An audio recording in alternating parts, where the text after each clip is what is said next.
ito ang linupak o linubi-lubi o linubyan sa Ilocano. Ayan mga kaibigan.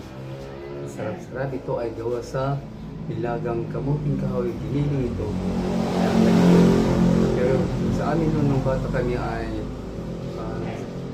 saging na saba o yung hilaw na saging saba o kaya yung kamuting kahoy nilalaga namin at nilulupak o binabayo sa lusong at nilalagyan namin ng grated na nyug o mantikilya. Ayan, nilalagay namin. Kaya ang sarap-sarap ang inubyan o lubi-lubi o linupak.